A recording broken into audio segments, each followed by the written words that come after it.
Out with the old, in with the new. After years of dormancy, the Dead Space franchise has risen from the deep, dark depths of Dead Space 3 with Motive Studios' Dead Space Remake, an incredible modern recreation of one of the great games of the 21st century. Before we begin, we'd like to give our utmost thanks to Motive Studios, Electronic Arts, and the entire Dead Space team for providing us with a review copy and early access to the Digital Deluxe Edition. We're beyond grateful for this opportunity as it's our first time ever being given preview access to a game, and we simply can't put into words how much it means to us to become official EA partners. And with that, the Dead Space Remake was simply perfection. Dead Space 2008 is already revered as a generational classic and holds up extremely well today, begging the question, was a remake necessary? Dead Space has passing graphics even for today's hardware, a unique and revolutionary control scheme still used by modern shooters, and incomparable combat and gameplay mechanics that most modern games can only dream of rivaling.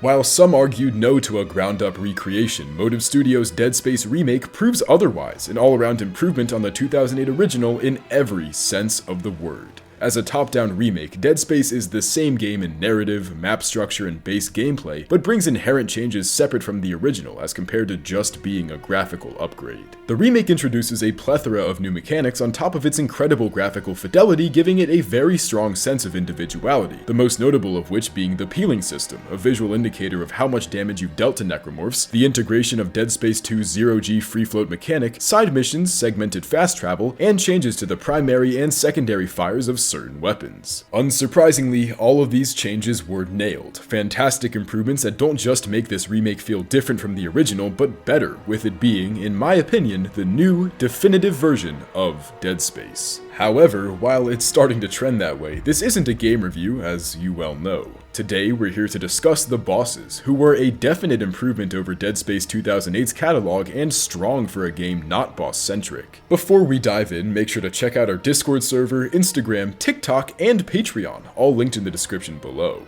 Thank you to our patrons, Jack Allen, Aaron Trong, and Tintinibulations as well. Much love, and we are so grateful for your support. Dead Space Remake is an unbelievably good game that only gets better the more you play through it, and it goes without saying that its bosses are equally great. How do they stack up?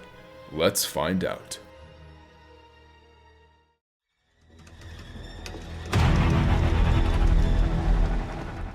The hive mind has a great many varieties of necromorph soldiers to send your way, but none are quite as intimidating as the Brute.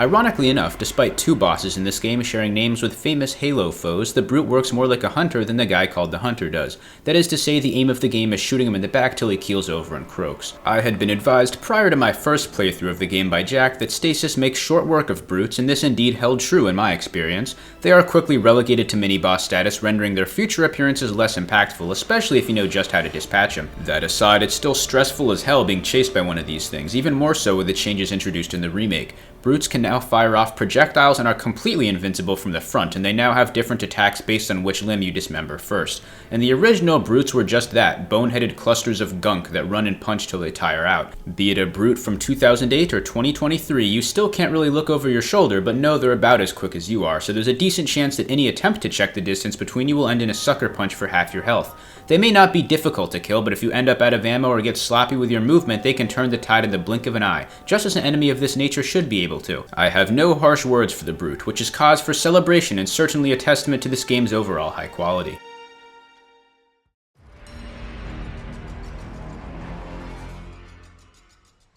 While there were a slew of adjustments made in the Dead Space Remake, the Hunter is a rare non-change, a reasonable and, in my opinion, positive choice to not make a new design choice to one of the game's most memorable sequences. I hope that made sense. What I mean to say is that at its core, the Hunter remains the same. An infinitely limb-regenerating necromorph who serves a threat throughout chapters 5 and 11. However, he makes significantly more minor appearances in the remake, constantly reminding us that no matter how hard we try, he will not stop until he's accomplished his goal. It's an obvious comparison, but the Hunter is very similar to the likes of Mr. X and Nemesis from the Resident Evil remakes, although for me, Mr. X barely takes the most unsettling in Jack's opinion award. I think the noir detective look is just a bit scarier than a walking skinned body diagram.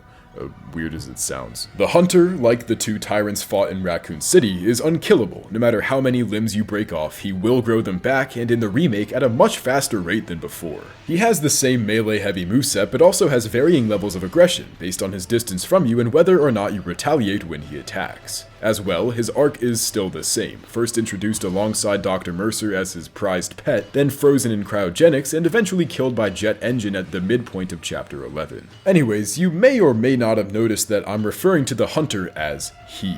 That is, because the Hunter is no longer an anonymous and generally lore-insignificant experiment. The Hunter, or formerly Brant Harris, was a crew member aboard the Ishimura whose story is revealed in the premeditated malpractice side mission, a series of audio and visual logs depicting Dr. Mercer's slow manipulation and eventual convincing of the unknowing unitologist. Beginning with revealing who the Hunter was through uploading a sample of its tissue, you slowly uncover each portion of Harris's demise up to a visual log of Mercer's necromorph injection into Harris's brain, the final stage of the operation ultimately leading into Harris being stored in the protective tank you first encounter in Dr. Mercer's reveal. The Hunter is terrifying, fun, and now has a definitive and humanizing story, an all-around great mini-boss, only at number 4 due to it being, well, a mini-boss.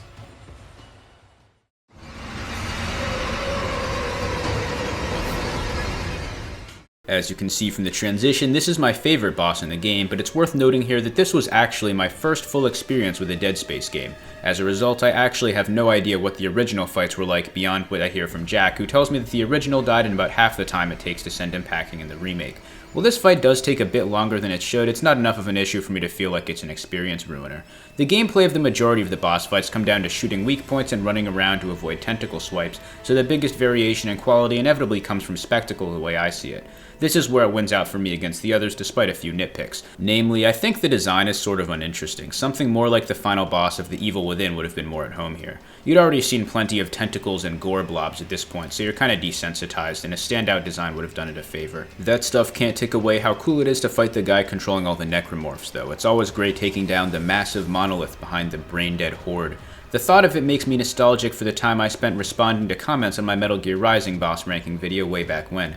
That game becoming popular was easily the most heartbreaking gatekeeping failure of my entire life. Fortunately for Isaac, at least this hive mind can be killed with about 50 bullets in a steady hand, although frankly I'd love to meet the man who can actually hit the final blow on the hive mind when it has you in the air before it slows down out of pity. That was a humbling experience for me, to say the least. At the end of the day, the hive mind is a pretty cool finale that hits all the right notes, from vaporizing Kendra to dying in an appropriately dramatic way.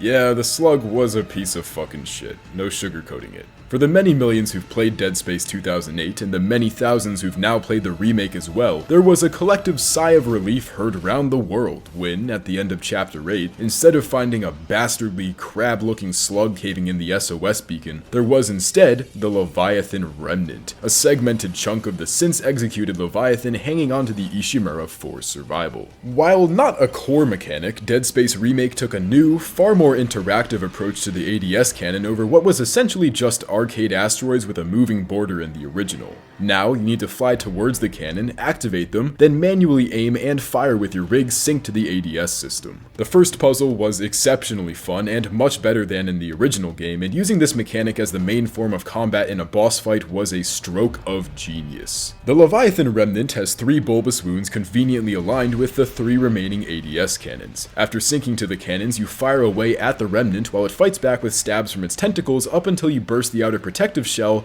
then destroy the inner nutsack. I could have just said sack, but after each sack gets destroyed, the Remnant will break the ADS cannon you just used and gain a new attack. First, an arena-wide tentacle swipe at varying heights, and second, acid chime bombs, which don't explode on their own, but only if you fly within their explosion radius. The later 2 cannon segments are ridiculously fun and super interactive. You feel like you're in an action movie, constantly evading the giant vomit bombs and mouthed tentacles while also returning fire. Needless to say, this fight makes great use of the zero-G gameplay and reinvented cannons both. The Leviathan Remnant was a great boss, only not number 1 because, well, who else would have been?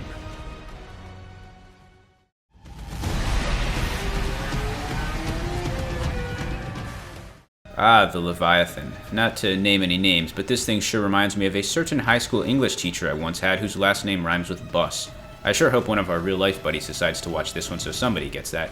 Anyways, this fight is one that definitely saw improvement in the remake, granted by the addition of the latter game's zero-gravity system. While the original was totally fine as is, it's undeniably more fun when you have full omnidirectional movement and can shoot as you fly around. The Total War deathmatch for the fate of the food storage room is this nice balance between offense and defense, where you have a time limit to finish it off, forcing you to remain aggressive, but enough enemy attacks to ensure you don't just stand still and treat it like the shooting gallery minigame. In fact, you can only damage it right after it's already attacked, so you're best off zooming around grabbing ammo packs out of the air until it sticks one of its 3 red rockets out at you. Very satisfying to unload bullets into those fleshy growths, as it ought to be. For those skeptics among you who suspect we're glazing the fuck out of the game because we've become paid EA shills or something, let me just set your fears aside and clarify that we have no obligation or reason to exaggerate here. This is genuinely a really damn good remake, enjoyable to the point that we both beat the entire game in practically one sitting. Hell, I did the entire thing using only the plasma cutter because I wanted the trophy and I still had a good time. And when I finally tried the other ones on New Game Plus, even more kick-ass. This is a great example of someone taking an amazing source material and adapting it faithfully and skillfully for a new generation to enjoy. Thank you so much for watching, and we hope you enjoyed. Once again, we are so grateful, and thank you Motive and the Dead Space team for early access and a free review copy of this unbelievable game. Remember to like and subscribe if you haven't, and otherwise be sure to check in every week for new uploads. That's all for now. Deuces.